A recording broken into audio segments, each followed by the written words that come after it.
எல்லாத்துக்கும் வணக்கம். ஆனால் வந்து ஒன்று மட்டும் புரிய மாட்டுது அரசியலில். இப்போ பார்த்தீங்கன்னா,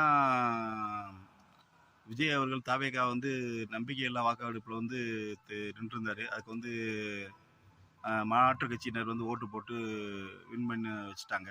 இப்போ பார்த்தீங்கன்னா, அவர் வந்து 108 இடங்களில் வந்து வெற்றி பெற்றிருந்தார். மீதி வந்து பார்த்தீங்கன்னா, டிஎம்கே கூட்டணி இருக்கிற கட்சிகிட்ட இருந்து வாங்கியிருந்தார். டிஎம்கே கூட்டணி கட்சிகிட்ட இருந்த விடுதலை சிறுத்தைகள், கம்யூனிஸ்ட்டுகள், காங்கிரஸுகள் எல்லாமே இருந்துச்சு. காங்கிரஸ் வந்து நேரடியாக வந்து ஆதரவு வந்து தெரிவிச்சிருச்சு. ஆனால் வந்து விடுதலை சிறுத்தைகள், கம்யூனிஸ்ட்டுகள் எல்லாம் வந்து மறைமுகத்தை ஆதரவு வந்து தெரிவிச்சு. ஆனால் வந்து இந்த சட்டசபையில் வந்து பேசுகிற போது திமுகவுக்கு எதிராக தாவேகா வந்து பேசுகிறாங்க. அப்போ வந்து பார்த்தீங்கன்னா, இந்த கம்யூனிஸ்ட்டுகள், விடுதலை சிறுத்தைகள் திமுகவுக்கு ஆதரவாக பேசுமா, இல்லை வந்து எதிர்ப்பா பேசுமா நன்றி நம்மளுக்கு புரியல. எப்படி வந்து ஸ்டாலின் அவர்கள் வந்து அவர்களுக்கு ஆதரவு தெரிவிக்க சொன்னார்ன்னு புரியல.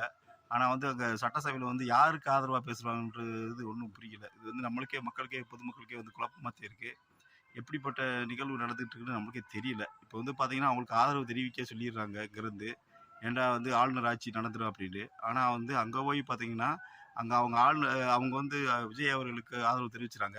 ஆனால் வந்து பார்த்தீங்கன்னா, யாருக்கு வந்து ஆதரவு கொடுப்பாங்கன்றது நம்மளுக்கு ஒரு நிலையான ஒரு நிலைப்பாடாகவே இல்லை.